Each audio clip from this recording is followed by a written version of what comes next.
semuanya, bertemu lagi dengan aku, Astri Wahyuningsi. Di video pertemuan ke-14 ini akan membahas tentang memperbaiki kompetensi. Dengan itu, mari kita lihat video pembelajarannya.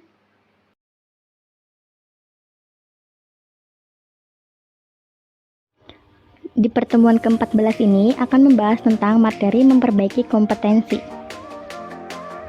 Jenis dan kategori kompetensi, konsep dan sejarah kompetensi. Menurut Michael Armstrong, kompetensi yaitu apa yang orang bawa pada suatu pekerjaan dalam bentuk, tipe, dan tingkat perilaku yang berbeda. Sedangkan menurut praktisi MSDM, kompetensi yaitu deskripsi dari karakteristik seseorang. Lalu menurut training agency, kompetensi yaitu kemampuan untuk menjalankan aktivitas dalam pekerjaan atau fungsi sesuai dengan standar kerja yang diharapkan.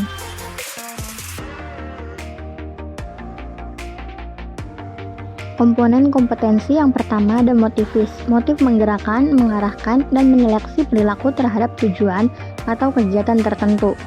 Kedua, self-concept, sikap, nilai, dan citra diri seseorang. Ketiga, skill, kemampuan untuk melaksanakan tugas fisik tertentu atau tugas mental tertentu.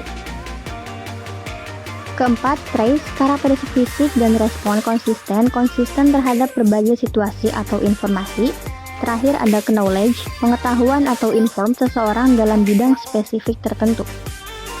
Perlunya kompetensi diperbaiki, determinan yang mempengaruhi atau membentuk kompetensi.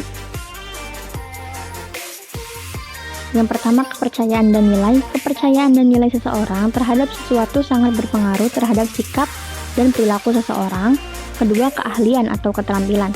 Aspek keahlian atau keterampilan ini memegang peran penting dalam membentuk kompetensi. Ketiga, pengalaman. Pengalaman merupakan elemen penting dalam membentuk penguasaan kompetensi seseorang terhadap tugas. Keempat, karakteristik personal. Karakteristik kepribadian seseorang turut berpengaruh terhadap kompetensi seseorang. Kelima, motivasi. Motivasi seseorang terhadap suatu pekerjaan atau aktivitas akan berpengaruh terhadap hasil yang dicapai. 6. Isu emosional. Hambatan dan blok emosional sering membatasi penguasaan kompetensi. Terakhir, kapasitas intelektual. Kapasitas intelektual seseorang akan berpengaruh terhadap penguasaan kompetensi. Tingkatan perbaikan kompetensi yang pertama, mudah diperbaiki, mengembangkan orang lain, efisiensi produksi, kerja tim, keahlian teknis, orientasi pelayanan, mengelola kinerja. Yang kedua, agak sulit diperbaiki, orientasi hasil, kualitas keputusan, pengaruh penyelesaian konflik, pemikiran analisis, kecerdasan organisasional. Ketiga, sulit diperbaiki, inisiatif, inovasi, integritas dan kejujuran, pengelolaan tekanan, kejiwaan, pemikiran konseptual, fleksibilitas. Perbedaan kompetensi dan konsep lain. Kompetensi merujuk pada pendekatan perilaku. Perilaku tertentu dijadikan parameter untuk mampu melaksanakan pekerjaan secara efektif, berhasil, dan unggul atau superior. Yang pertama, komponen kompetensi. Komponen kompetensi terdiri dari dorongan, sifat, citra diri, peran sosial, dan kemampuan.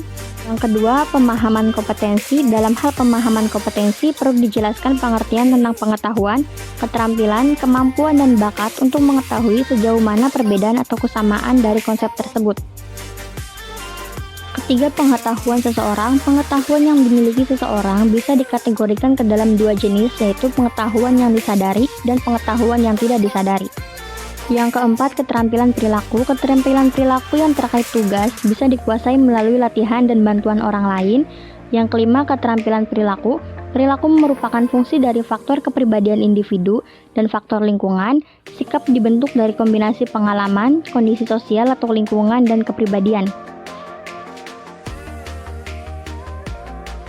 Ada penilaian kompetensi alternatif untuk desain kompetensi, desain studi terbaik atau klasik dengan menggunakan sampel, desain studi pendek dengan panel ahli, studi terhadap pemegang jabatan dan pekerjaan di masa depan.